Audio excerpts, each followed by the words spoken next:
what's up mga tropa peeps? Welcome back to my vlog at magandang araw po sa inyong lahat. At ngayon po pag-uusapan natin itong napipinto na paghuli dito po kay Jinggoy Estrada ni General Torre. Alam niyo po ba kung bakit? Aba, convicted na pala nga itong si Estrada.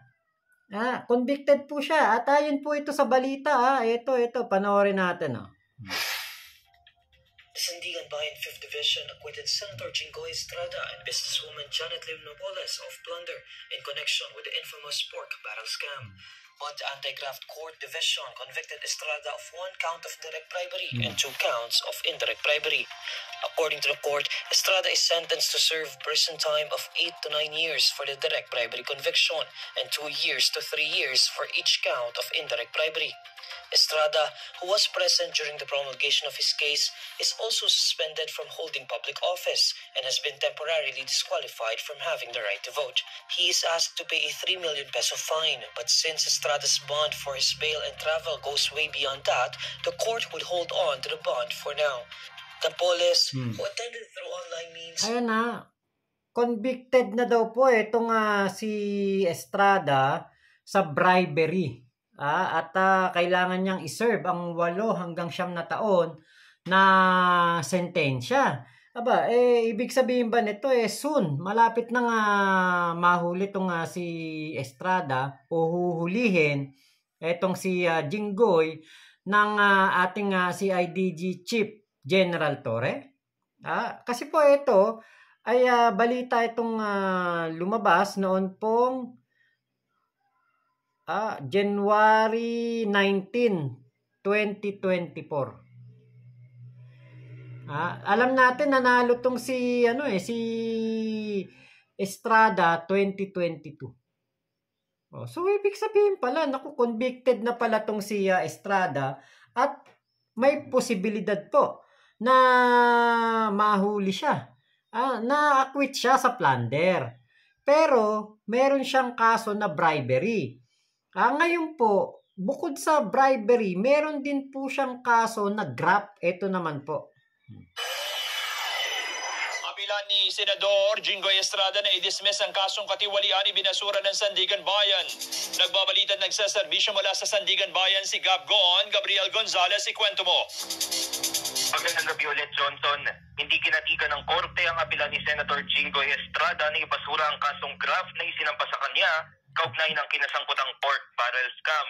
Sa desisyon ng Anti-Graft Court, kumbinsido ang Sandigan Bayan na ipinulsa ni Estrada ang kanyang PDAF o Priority Development Assistance Fund na nakalaan sa mga agricultural at livelihood programs. Base sa testimonya ng mga testigo, kumbinsido rin ang korte na nakatanggap ng kickback ang senador mula kay Janet Lim Napoles. Nakasad rin sa resolusyon na, and I quote, Estrada in his defense claims that the DGRs of Louis are unreliable as they are mere printouts and can nowadays be easily manufactured. The court is not convinced. Inihain ang kasong graft laban kay Estrada matapos makatanggap ng 183 million pesos na kickback mula sa mga peking proyekto at pakikipagsapwatan kay Napoles. Kaserbisyo mo sa Sandigan Bayan, Gabriel Gonzalez.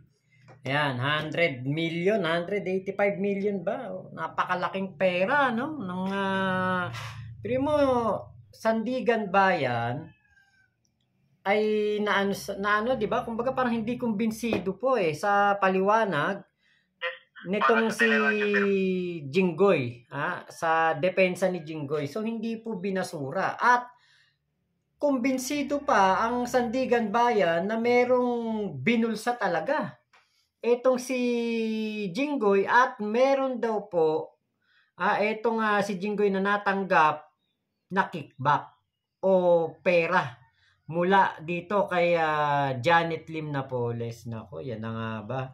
Alam niyo po, nauna si Kibulok, kina Karma. Actually, hindi si Kibulok ang nauna no? Si Bantag, yan. Diba? Tignan nyo umpisa natin kay Bantag. Tebes. Mga makadigong yan. Diba? Tapos Kibulok. Tapos si Digong. Tapos si GMA. Ngayon, naku, dagdag na tong si Jinggoy. Kasi nung pong mga nakaraang Senate hearing, patungkol sa sinasabing illegal daw po na paghuli kay Digong, medyo napansin natin si Jinggoy. Parang ginadji siya kay General Torre, 'di ba? Pero wala namang nagawa 'di ba? Wala namang nangyari. Hindi naman na mababago ang katotohanan na si Digong ay doon na mabubulok sa kulungan ng ICC. So ngayon, nakita natin yung mga nangyayari sa mga kaalyado ni Digong at kay Digong mismo. Kinakarma. Kaya sabi ko, teka, hindi kaya itong si Jinggoy kinakarma na rin. Kasi after ng ilang araw lamang ng kanyang parang ginadji siya doon sa Senate hearing na pinangunahan itong si Amy Marcos, ngayon po, di ba, biglang naging balita to. Ngayon ko lang na-realize kaya ako na-i-vlog na, sabi ko, hindi kaya kinakarma na tong mga kaalyado talaga ni Digong. Kasi si Bulok, biruin nyo, kahit na nagtago na sa ilalim ng lupa, nahuli pa din. Di ba? Walang nagawa kay General Torre kundi lumabas Tapos ngayon dito kay Digong. Walang nagawa si Digong. Kahit na ito yung dating pinakamakapangyarihan na tao sa Pilipinas, walang nagawa sa isang General Torre. So dito kaya kay Estrada, kay Jinggoy, 'di ba? Kung convicted na siya at siya ay kumbaga humingi ng kumbaga parang nag-apela yan Siguro nag-apela ng tawag dito, yung petition for review ba yan o yung tinatawag na reconsideration, parang ganun. Parang petition for reconsideration. Kapag ito'y lumabas, kasi 2024 na to nung na-convict siya Kapag lumabas yan, at ito nga si General Torre ay CIDG chief pa din, siya talaga ang huhuli pala dito kay Jinggoy. Diba? Yan ang mahirap. Kasi alam niyo po, hindi na to dapat nangyayari itong mga ganto kay Jinggoy. Ako wala akong kahit ano man lang na nararamdaman kay Jinggoy. Wala akong problema sa kanya Hindi naman niya kasalanan kung makakandidato ulit siya Bakit? Karapatan niya yun. Pwede naman siyang kumandidato kahit na siya may kaso ng graft, ng plunder. Wag lang talagang mako-convict. Diba? Kaya lang, na-convict siya. Nito lang, lumabas, 2024. Na-convict siya sa kaso na bribery. Siguro nga, mayroong motion for reconsideration. Kaya po, pa rin siya, practice pa rin siya ng kanyang pagiging senador. Pero tingin ko, once na lumabas ang desisyon ng Court of Appeals hanggang Korte Suprema at sinabi ng Korte Suprema na final na yan na si Senador Jinggoy Estrada talaga ay convicted sa bribery, nako, ayan na nga yung sinasabi natin do sa ating unang vlog na si Jinggoy Estrada ay may posibilidad na makaranas o maranasan niya na siya ay mahuli ng isang General Torre. Alam niyo po, in the past, si Jinggoy, hindi naman siya pumapalag kung uhulihin siya. Sabi nga niya sa isang interview, ituro lang kung saan siya kailangan pumunta, sabihin lang kung saan siya dapat na isuko ang kanyang sarili at pupunta siya. Huwag na lang siyang puntahan sa bahay dahil para daw hindi siguro makita ng kanyang mga anak. Ngayon, yung sinasabi kong karapatan ni Jinggoy na kumandidato, kasi wala naman pong nakalagay sa ating saligang batas na ang isang may kaso ay pwede pang kumandidato. Wala pong nakalagay na ganyan Kaya nga, di ba dapat baguhin na yung batas para hindi na maulit yung mga ganitong senaryo kay Jinggoy. Diba? Para hindi na tayo makakita pa ulit ng ganito. Kasi po, ngayon talaga, kahit na ano pang profession mo, kahit na ikay dating, di ba, ex-convict nga, naging senador eh. Robin Padilla, di ba? Oh. Lahat ng lahat ng tao ngayon, lahat ng Pilipino pwedeng kumandidato eh. Basta qualified ka lang. Yung 40 years ba kung sa senador, 40 years, 'di ba? May mga ganyan eh. Filipino citizen, pinanganak sa Pilipinas, can read and write. Ganyan lang naman yung mga requirements eh. Mas masalimuot pa nga at mas napakarami pang requirements pag mag-a-apply kang janitor. Naranasan ko yan dati, apply ako agency. Sabi ko, hindi ako matatanggap na mga supervisor. Sa ka muna, sa pinakababa ka muna, apply ka muna, janitor. Yung nasa isip ko noon. Apply ako janitor. Alam nyo, katakot-takot na requirements ang kinailangan. NBI clearance, police clearance, barangay clearance, napakaraming clearance. Kailangan pa yung mga diploma, kailangan pa yung Form 137 ba yun? Tapos may mga sedula, good manners and right conduct. Dapat SSS. Marami, napakarami po. Napakarami. Na mga kailangan. Drug test. Yan ang pinakaunang-una. Drug test. Ngayon, buti na lang, nung ako'y nag-apply na janitor, sabi sa akin nung nag-i-interview, sir, janitor ba talaga ang gusto mong applyan? Sabi ko, ano kasi? Educational attainment ko nun, lang. High school graduate lang, saka nakatungtong lang ng kaunti sa college, sabi ko. Sabi nung sekretarya doon, yung babae, sir, kayo? Pwede po kayo sa SM. Sabi nga ganun. Ayun nga, SM nga ako ina-applyan ko Sana SM. Hindi sir, sa SM po, yung stockman. Basta yung doon ka sa stockman, tagahagis ka ng sapatos kapag kailangan. Mga taga-tiklop ka ng damit kung mga gano'n ang sa akin. Sabi ko, okay ka ako kasi janitor nga lang ina-applyan ko natanggap naman ako, nakapagtrabaho naman ako ng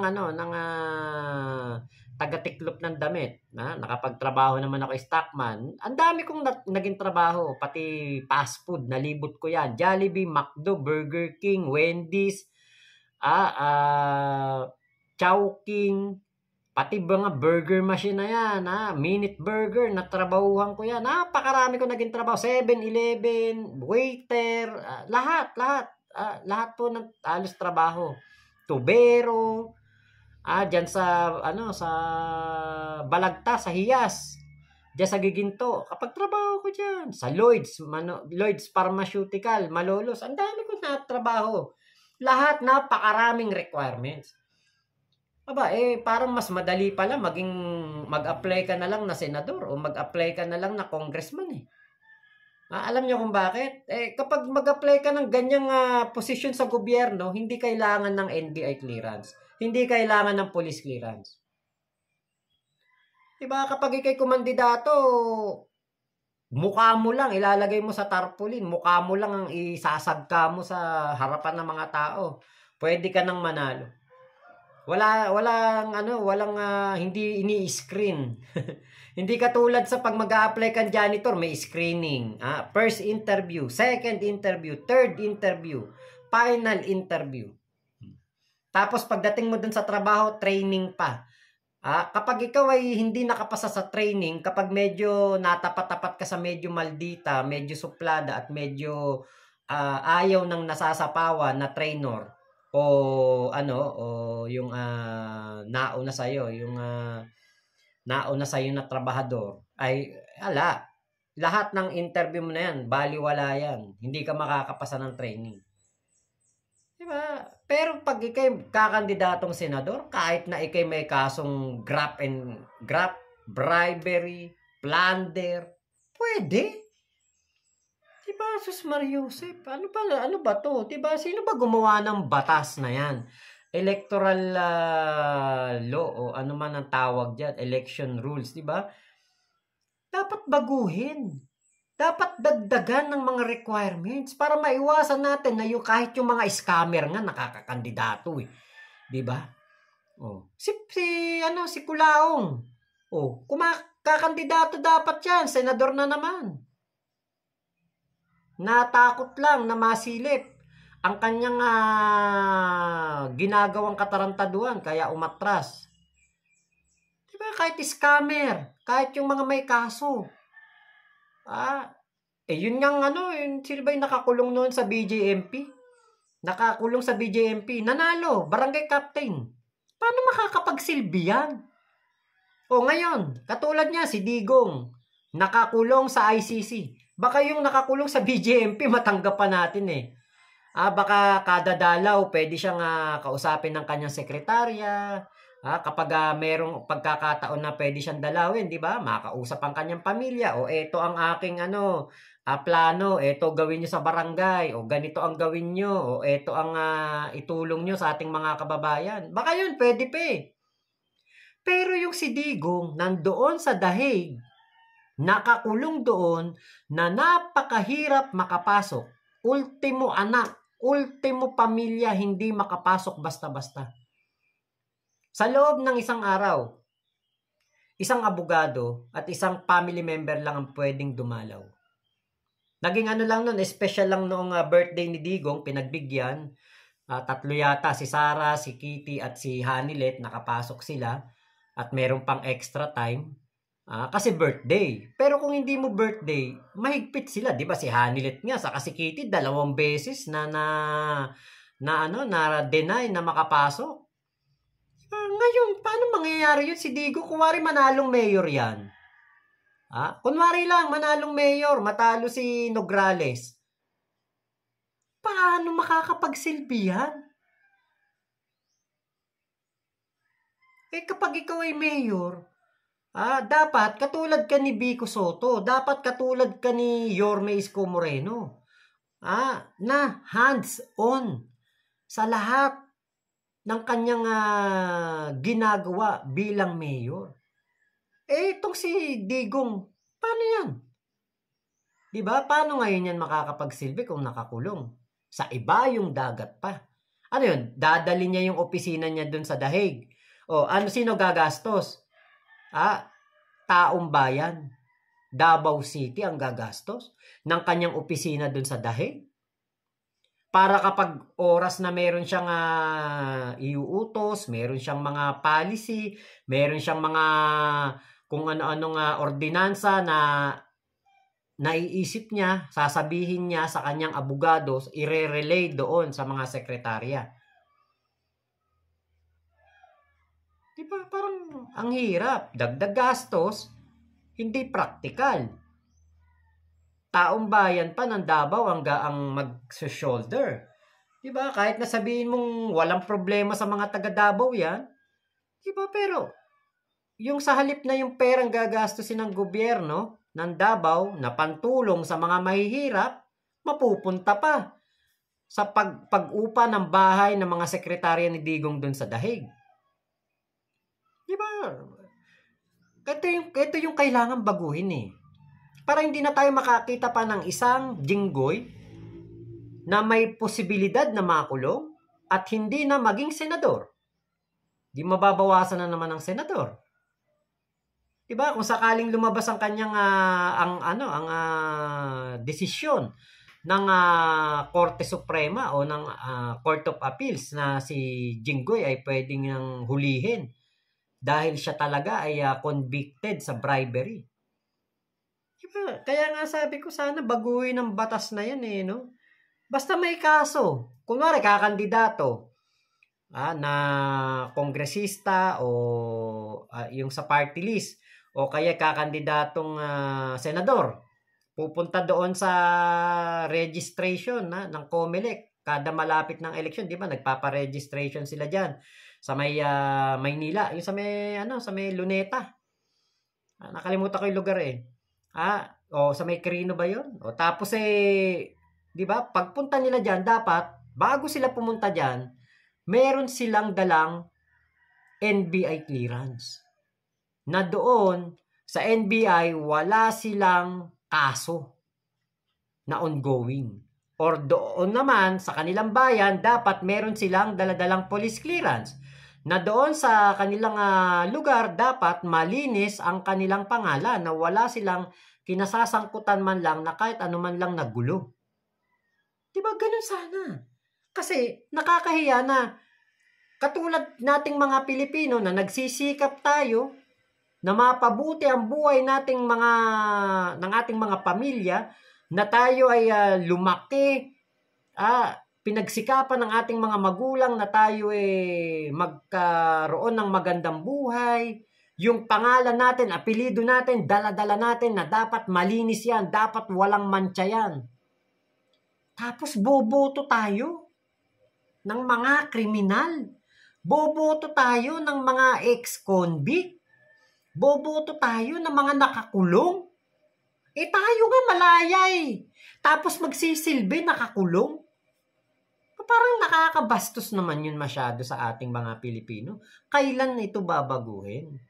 Kailan ito gagawin? Diba?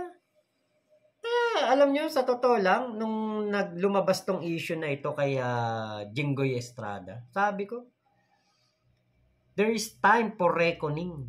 Tama yung sinabi ni Digong. At sabi din ni Digong, this is not permanent.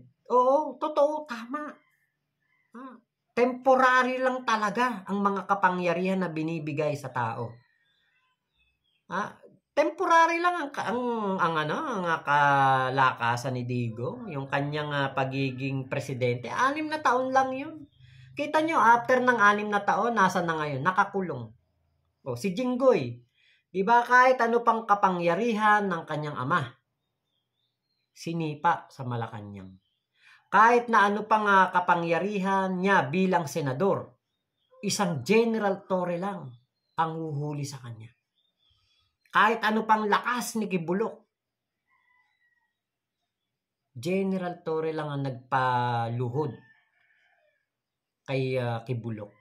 Dito kay GMA, kita nyo? Napakaraming katarantaduan na ginawa ni GMA. Pero sino ang nag-shoulder ngayon ng mga paghihirap na nararanasan? Pamilya niya. Diba? Kaya yung there is time for reckoning na sinabi ni Digong, eto na yun. Medyo lahat ng mga kaalyado ni Digong, medyo nagiging paganyan-ganyan na yung bangka na sinasakyan. Diba? Wala masyadong mga naging palalo etong mga taong ito. Hindi na sila kumbaga hindi na sila mga na takot. Meron tayong CCTV diyan. Nandiyan yung CCTV natin. Nakabantayan palagi. Hindi nauubusan ng baterya, hindi nalulubat yan, hindi nagba-brownout yan. Laging nandiyan yung CCTV na yan. Para tayo ay bantayan, tignan ang ginagawa natin. At kung dumating ang araw na tayo'y pagbabayarin, wala tayong magagawa. Bakit? Nandyan yung record. Diba? Naka-record yan. Maaaring mawala ang record sa Sandigan Bayan, sa Supreme Court, sa PSA. Maaaring mawala yung mga record na yan Pero yung record doon sa taas, alam niyan ang bawat maling ginagawa mo. Alam ng CCTV na yan na hindi namamatay, hindi na wawala ng signal. Alam niyan ang lahat ng ginagawa mo. Alam niyan ang mga kasalanan mo. Diba? Kaya, there is time for reckoning talaga. Kaya, So, si Digong, ito na yung time of reckoning niya at ng kanyang mga kaalyado. Diba? Sana maging aral to sa lahat ng mga politiko na dapat yung ginagawa talaga ninyo para sa bayan, yung ginagawa talaga ninyo ay naayon sa batas, at yung ginagawa ninyo galing dapat sa puso nyo. May pagmamahal talaga kayo sa paglilingkod sa bayan. Hindi yung dahil lamang sa gusto nyong maging angat, gusto nyong kayo ang lamang sa taong bayan. Diba? Huwag kayong manlalamang. Naku, delikado yan pag kayo siningil. Oh, si Digo nga, siningil. Si Kibulok, siningil. Ngayon, etong si Jinggoy, mukhang malapit ng masingil. Ay, nako.